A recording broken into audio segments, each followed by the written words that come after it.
میں نے دھیرے سے کمرے کے دروازے پر دستک دی، پھر گلا کھنگھار کر کمرے میں داخل ہو گیا۔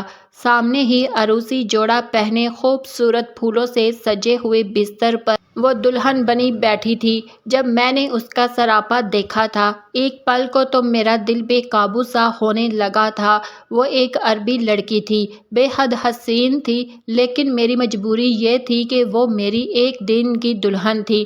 میں جو کچھ گھنٹے پہلے یہاں قدم رکھنے سے بھی کترا رہا تھا، دل میں عجیب و غریب سے وسوسے آ رہے تھے، اور میں یہی سوچ رہا تھا کہ آخر لوگ کیسے حلالہ کرنے پر رضامند ہو جاتے ہیں۔ لیکن اب جب خود اس حسین دوشیزہ کو دیکھا تو میرے پہلی ہی نظر میں اس پر دل ہار بیٹھا۔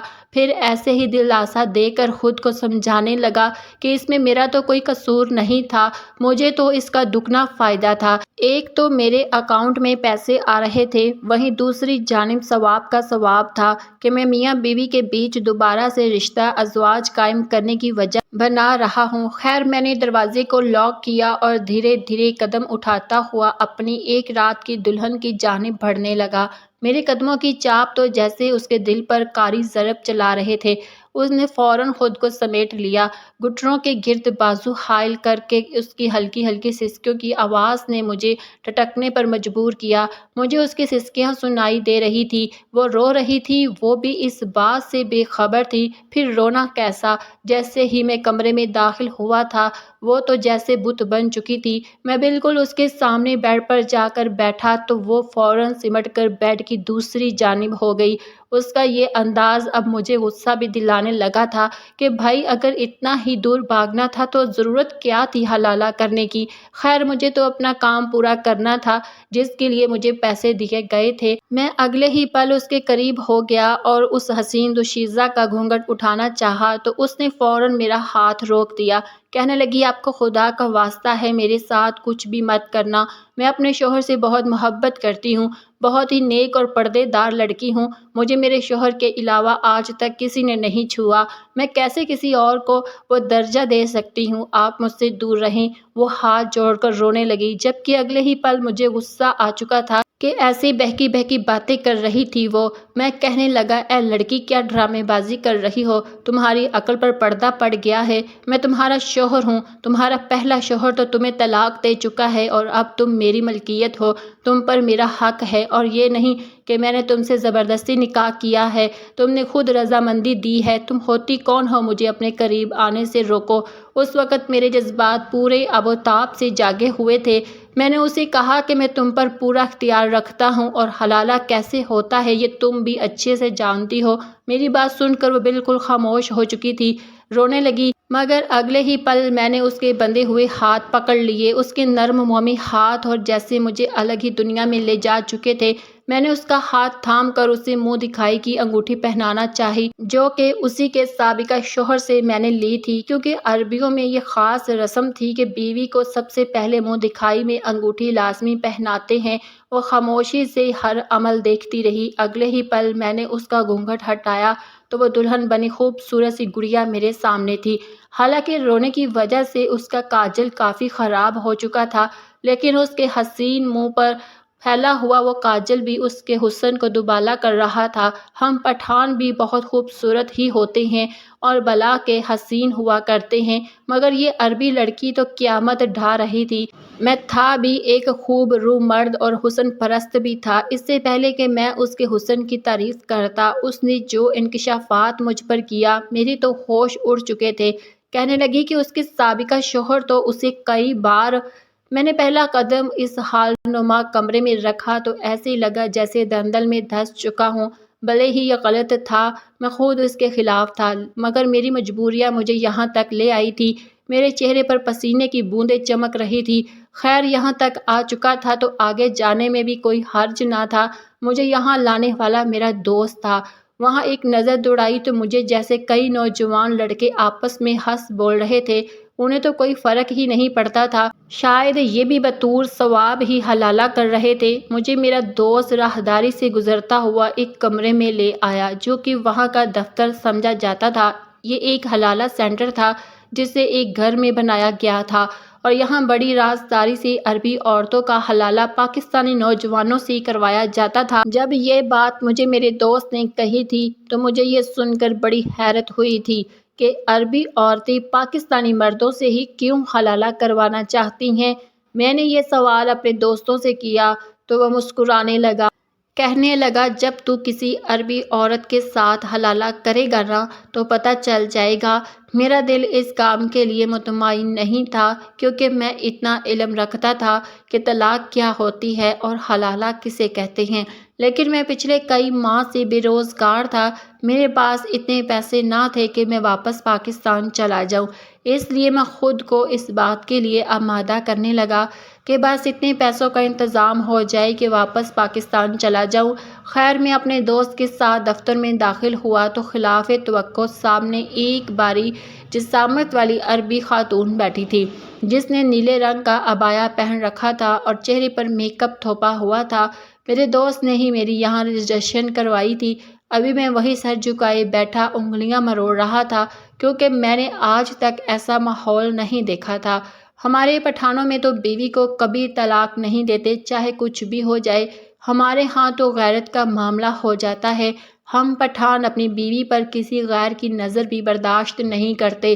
میں اپنی ہی سوچوں میں گم تھا کہ جب دھڑلے سے دروازہ کھلا، کالے برقعے میں ایک نوجوان لڑکی اور ایک مرد اندر داخل ہوئے جنہیں اس عربی میڈم نے ایک جانب بیٹھنے کا اشارہ کیا۔ ہم سے کہا کہ آپ لوگ باہر جائیں۔ ہم دونوں وہاں سے باہر نکل آئے۔ جن لڑکوں کے پاس میں بیٹھا تھا وہ بھی پاکستانی تھے۔ کہنے لگا میں اب تک 15 حلالے کر چکا ہوں، ہر حلالے کا مجھے پاکستانی 70,000 ملتا ہے۔ مجھے یہاں کام کرتے ہوئے صرف 2 ہی ماہ ہوئے تھے۔ یہ سن کر تو میں حیرت میں مبتلا ہو گیا کہ 15 حلالے میں سوچنے لگا کہ جو کچھ میں نے حلالے کے بارے میں سنا ہے اس میں تو ایسا کچھ نہیں ہوتا جیسا کہ اس حلالے سینٹر میں ہو رہا تھا۔ تبھی ایک لڑکا مجھے بلانے کے لیے آیا۔ میں جیسے ہی دوبارہ دفتر میں داخل ہوا تو عربی میڈم نے ہاتھ میں پکڑی پینسل کے اشارے سے کہا یہ لڑکا حلالے کے لیے ٹھیک رہے گا۔ وہ برقعے میں ملبوس لڑکی تو رو رہی تھی، بار بار ساتھ بیٹھے شخص کا بازو پکڑ کر نہ جانے کیا کہتی تھی کہ وہ فوراً اسے گھور کر چپ کروا دیتا تھا۔ میرے ہاتھ پاؤں تو جیسے کانپ رہے تھے۔ میرے لیے بڑا ہی مشکل تھا، لیکن یہاں جب آ چکا تھا تو پیسوں کی خاطر حلالہ بھی کرنا ضروری تھا۔ میں نے ایک نظر اس لڑکی کو دیکھا تھا جب وہاں پر ایک مولوی صاحب کو بلایا گیا۔ انہوں نے میرا اس لڑکی کے ساتھ نکاح پڑھا دیا۔ اس کا سابقہ شوہر وہاں سامنے بیٹھا بڑی ہی خوشی سے ہمیں دیکھ رہا تھا۔ اس کے چہرے پر عجیب سی چمک تھی، جبکہ مجھے تو اپنے فیصلے پر پچھتاوا ہو رہا تھا کہ آخر میں یہاں کیوں حلالے کے لیے چلا آیا۔ میں نے ابھی تک اس لڑکی کو پردے میں ہی دیکھا تھا۔ جب نکاح نامے پر سائن ہو چکے تھے تو وہ لڑکی پھوٹ پھوٹ کر رونے لگی۔ اس کی روتی ہوئی آواز پر میں نے جیسے ہی اس کے چہرے کی جانب دھیان دیا تو ایک پل کو پلکیں جھپکنا بھول چکا تھا۔ اس قدر خوبصورت لڑکی تو میں نے پورے پٹھان قبیلے میں کہیں نہیں دیکھی تھی۔ میں تو جیسے ہر چیز سے بیگانہ اس کے چہرے کو پھٹی پھٹی نظروں سے دیکھنے لگا۔ وہ تو روتے ہوئے بھی گویا کوئی گڑیا لگ رہی تھی۔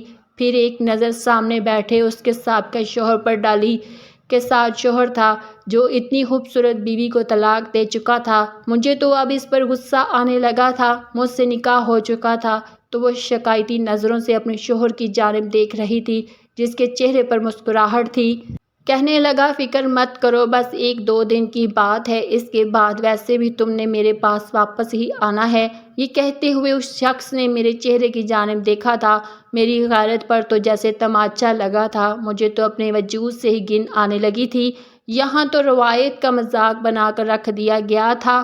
بھلا ایسے تھوڑی ہوتے ہیں حلالے جیسے یہاں پر ہمارے معاشرے میں رواج بن چکا ہے، جو کہ سوائے زنا کے اور کچھ بھی نہ تھا۔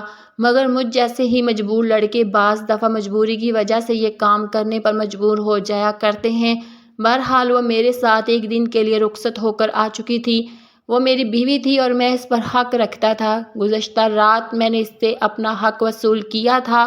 صبح ہوئی تو وہ ابھی تک سو رہی تھی۔ میں تو وقت کا پابند تھا، اپنے وقت پر ہی صبح اٹھا، فجر کی نماز ادا کی، ایک نظر اس کے چہرے پر ڈالی تو وہ سر جھٹک دیا۔ میں نے ہمیشہ کی طرح آج بھی ناشتہ خود ہی بنایا تھا۔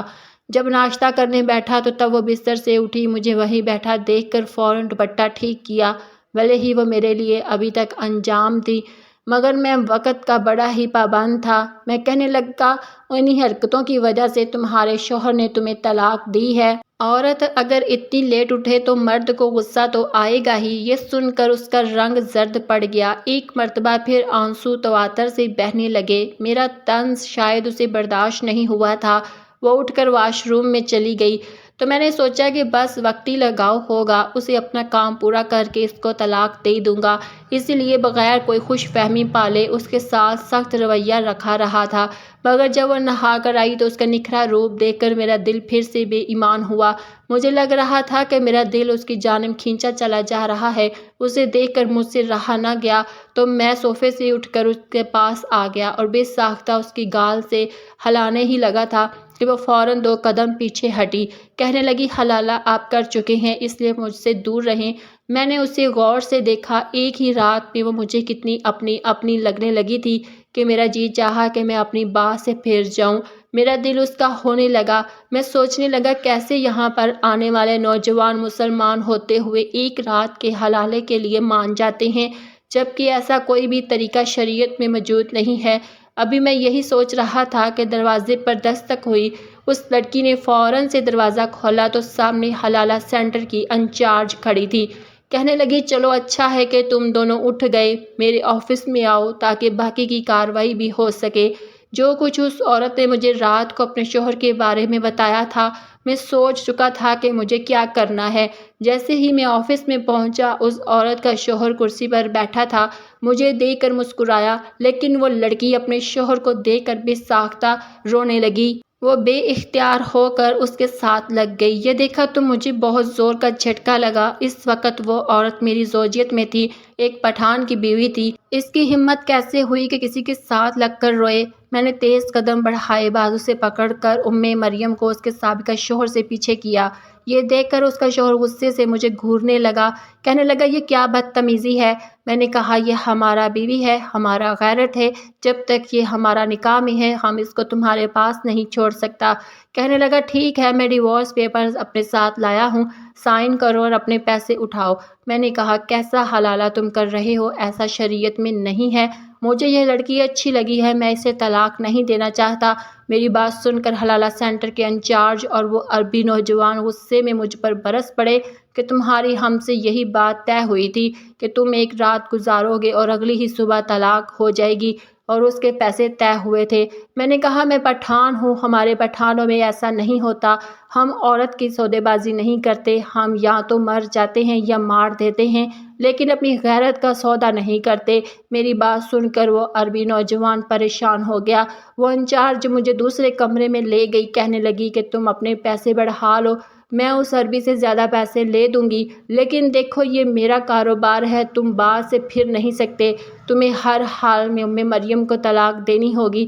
میں نے کہا، میں نہیں دوں گا، اور اگر تم لوگوں نے دوبارہ یہ بات کہی تو میں پولیس میں جاؤں گا کہ تم لوگ خفیہ طور پر پاکستانی نوجوانوں کو پیسوں کا لالچ دے کر ایک غیر شرعی کام کرواتے ہو۔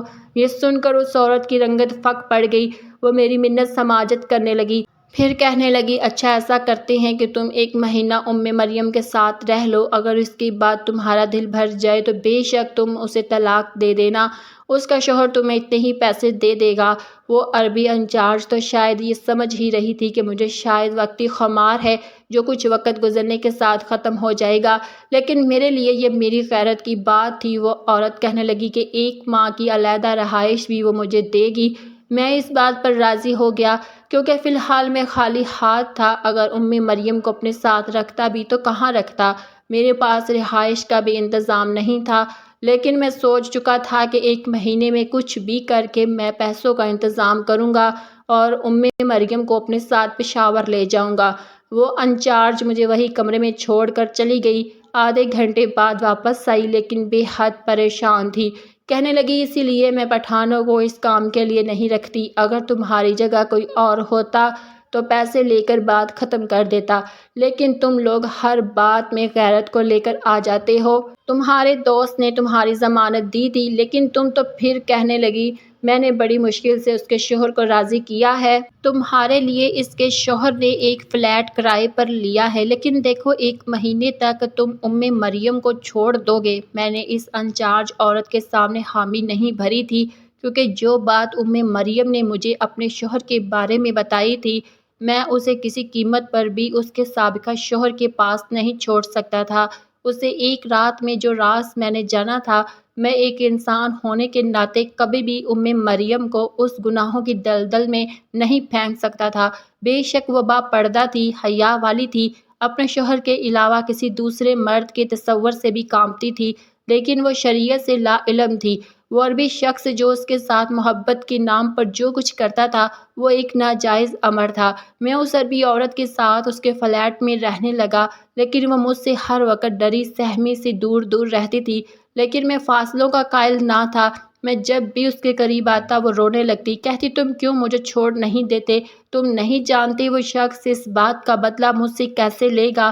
وہ مجھے بہت مارے گا، کہے گا کہ تم نے ایسا جادو کیا تھا اسے پٹھان پر کہ اس نے تمہیں طلاق نہیں دی۔ تم میرے بازو پر جلے ہوئے نشانات دیکھ چکے ہو۔ وہ عربی منہ سے جنونی محبت کرتا ہے، شکی بھی ہے، ذرا سی بات پر مجھ پر شک کر کے الزام لگاتا ہے، پھر طلاق دے دیتا ہے۔ طلاق دینے کے بعد بنا حلالے کے ہی مجھ سے رشتہ جوڑ لیتا ہے، کہتا ہے کہ اسے کچھ نہیں ہوتا۔ اس بار اس نے مجھے بہت لوگوں کے سامنے طلاق دی تھی، اس لیے دنیا کو دکھانے کے لیے، حلالہ کروانے کے لیے راضی ہو گیا۔ میں نے کہا تمہیں کیا لگتا ہے جو زندگی تم اس شخص کے ساتھ جی رہی ہو وہ جائز ہے؟ میرے سوال پر وہ چپ ہو گئی، کہنے لگی میں ایک غریب لڑکی ہوں، وہ عربی مجھے یتیم خانے سے نکاح کروا کر لے گیا تھا، میں اگر اسے چھوڑ دوں گی تو کہاں جاؤں گی؟ اس لیے میں مجبوراً خاموش ہو جاتی تھی۔ وہ کبھی تو میرے ساتھ اتنا اچھا ہو جاتا تھا کہ جیسے اس کے لیے میں کوئی بھی قیمتی اثاثہ ہوں، اور کبھی وہ ایسی حیوانیت پر اترتا کہ میں تڑپ کر رہ جاتی تھی۔ وہ مجھے کئی بار طلاق دے چکا ہے، لیکن کہتا ہے کہ یوں طلاق نہیں ہوتی، کیونکہ میں غصے میں تھا۔ میں نے کہا کہ میں بہت دیندار انسان نہیں ہوں، لیکن میں یہ جانتا ہوں کہ بے شک غصہ حرام ہے، لیکن غصے میں دی گئی طلاق ہو جاتی ہے، کیونکہ وہ شخص اتنا ہوش مند ہوتا ہے کہ اسے معلوم ہوتا ہے کہ وہ تمہیں طلاق دے رہا ہے۔ تم اگر اس شخص کے ساتھ ایسی ہی زندگی گزارنا چاہتی ہو تو تمہاری مرضی ہے۔ جو شخص تمہیں ایک بار ٹھیک سے نہیں بسا سکا، وہ تمہیں بعد میں کیسے بسائے گا؟ میں کیا کروں؟ اگلے ہی روز میں اسے خانہ کعبہ لے گیا۔ وہاں جا کر میں نے اللہ سے یہی دعا کی کہ ہمیں صراط مستقیم پر چلنے والی زندگیاں عطا فرما اور گناہوں سے بچنے کی توفیق عطا کر۔ میں نہیں جانتا تھا کہ میرے اٹھائے جانے والے اگلے اقدام کا انجام کیا ہوگا، لیکن میں نے پولیس اسٹیشن جا کر ساری بات پولیس کو بتا دی۔ پولیس نے اس حلالہ سینٹر پر چھاپا مارا اور سب لوگوں کو پکڑ لیا۔ مجھے انعام کے طور پر اتنے پیسے دیے کہ میں مریم کے ساتھ پاکستان واپس آ گیا اور اسے پشاور لے گیا۔ ہماری شادی کو 7 سال گزر گئے۔ مریم سے میرے 2 بیٹے ہیں، وہ میرے ساتھ بہت خوش ہے۔ وہ کہتی ہے اگر تم مجھے سیدھا راستہ نہ دکھاتے تو میں ابھی تک مجبوراً گناہ کی زندگی گزار رہی ہوتی۔ نہ جانے ہمارا معاشرہ کس جانب چل پڑا ہے۔ حلالے کے نام پر زنا کاری کو ثواب سمجھ کر کیا جا رہا ہے۔ اللہ ہم سب مسلمانوں کو صراط مستقیم پر چلنے کی توفیق عطا فرمائے، آمین یا رب العالمین۔